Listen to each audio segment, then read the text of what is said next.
Good morning all. So we're moving on to Surah 109. This is Surah al-Kafirun, right? The disbelievers, right? And it's referring or telling the world, right? Explaining to the world what a disbeliever is. And two, we are saying that, I am saying that, Allah is saying that once somebody is if somebody is a disbeliever, right? They are not automatically condemned, right? To hell for eternity or whatever, right? You are not automatically condemned to hell for eternity. There are certain things people know out of do and they know is right, right? Certain things you know is not right and you continue to do, right? Certain things you do wrong out of ignorance, right? So this is why Allah, God, has given people an opportunity, right? With regard to your belief structures, will translate into action, right? Because what you believe, right, lead you to take action in respect of what you believe, right? And what you are the action you are led to take might be wrong in respect of what you believe, right? Or because of and due to what you believe, right? The actions that it may lead you to take, actual individual actions, right? Or collective actions, right? Might be wrong as a outcome of the belief structures that you hold, right? And we have seen this, as I mentioned, countless times over and over and over, right? Certain belief structures have led to what genocide, the erasure of certain groups, potential erasure of certain groups, the treatment of people like animals, and so forth, right? So this is what we are trying to change as long as it takes, right? Um, so I do not worship what you worship, right? So this is saying that Allah is the only one worthy of worship. There are different things, and it talks about religion, right? What do you worship as your religion, right? And it's a question for you to answer, right? What do you worship as your religion, right? Or what do you believe in so much, right, that you can't let it go, right? What belief structures do you hold so dearly that you can't, that is a problem if you just let go of that belief? Because religion is a belief structure, right? It's a set of practices, belief systems that were handed to you, right? What is it, right, about certain things that you believe in that makes it difficult to let go of, right? So religion could be one, the worshipping of idols and so on. Paganism, right, worshipping of deities other than Allah itself, other than God, other than the Creator, right? Two, worshipping of nature, right? And nature, right, it tends to waver, is not stable, right? We have hurricanes, we have storms, we have earthquakes, we have tsunamis, right? We have droughts.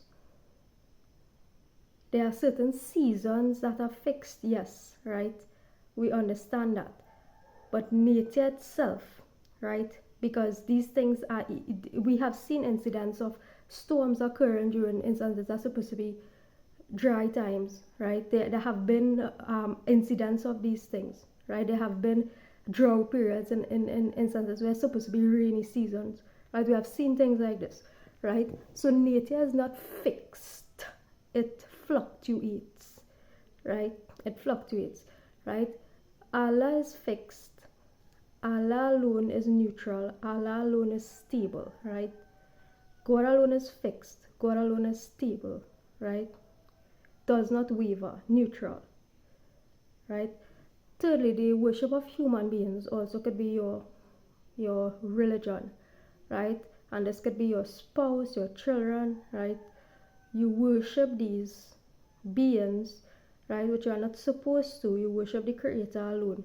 You love and have affection for your spouse and your children, but you do not worship your spouse or your child or children, right?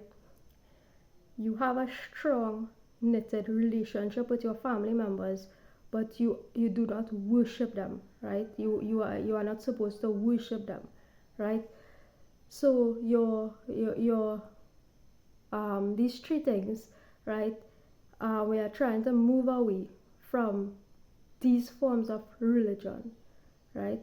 So that's one thing as intercultural religion. There are different things that people worship, right? People worship sexual activity, right? The pornography industry is a form of worship, it's a form of religion, just in a different sense, right? You worship LUST, right? You worship sex, you worship LUST, right? You worship these things, right? You make these things into a career, right?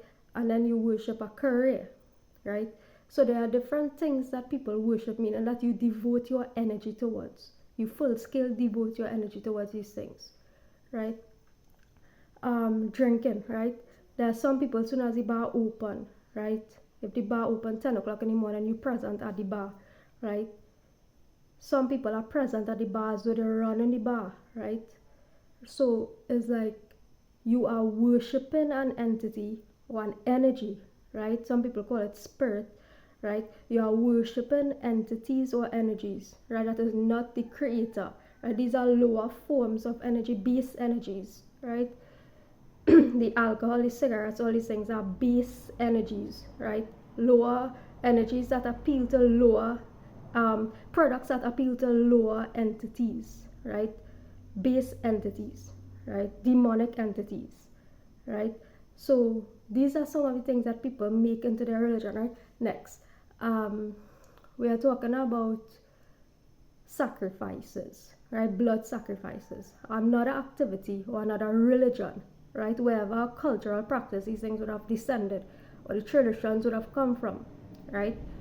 The temples, the whatever shrines or that support these activities, right? One cigarette offering, two alcohol offering, three blood sacrifice offerings, right? As a tradition in terms of appeasing a particular deity, right? This is another religion, right? That we are trying to move people away from, right? That I am speaking out against in terms of helping people to, like I said, my videos is not for everyone, it's for people who are trying to come out of certain practices, and that's not everyone, right? So it is to help move you away from these practices, because you are, when you worship, you pour alcohol on the ground, you are there are spirits that govern land, right? There are spirits that govern all these things, right? Property, so on. When you offer these things, right, you are appeasing deities, right? You are invoking deities, right, that create war, right? You are manifesting deities, you are creating manifestations, right? So all these rituals and so on that people are doing, right, day in, day out, right? You are manifesting deities, right, that fight, that war, right? Instead of creating a sense of peace and stability, right? So those are the things that we are trying to move away from, right? That manifestation of different deities that war over certain things that we do not want warring over, right? There are certain things, information I've put forth into the universe. People have a choice. Hey, do you want to settle that which has not been settled in the past? You want to do that, so be it. You do not want to do that, so be it, right? So that is what we are encouraging people to do. Put forth information or knowledge into the world, right? And whoever is responsible for ensuring that settlement of experiences happen, right? So be it. If you are not interested in doing so, so be it, right? Allah in the end will settle all these affairs, right? So the book says, when we talk about these things, right, I do not worship what you worship, right? Nor are you worshippers of what I worship, right? Nor will I be a worshipper of what you worship, right? Meaning all these ritual practices and appeasing of all these deities, right? And this includes the Jesus, who people refer to as Lord, which is not Lord, right? That as well is a carnal way of thinking, meaning that you are eating the flesh of somebody who has dead and gone, right? Drinking the blood of somebody who is dead. It's a pagan practice as well, right? So we are moving away from referring to these, because there is part of the worshipping of humans as well, right? So we are moving away from all these practices, right? The book says, nor will you be worshippers of what I worship, but we are saying that yes, you can be, right? You want you because you can change yourself, right? So the predestination, meaning that hey, this is fixed, right? You will never be worshippers of what I worship, but Allah has given people an opportunity to say, hey, well, you can become worshippers of what those whom Allah have chosen worship, right? You can move away from the practices you used to do in the past, right?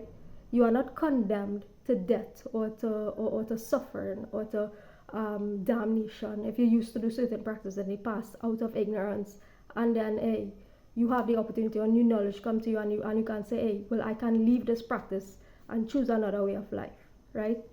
So um so yeah, so that's basically what it is, and is a elaboration on this chapter. So we move on to 1:10 in the morning, inshallah.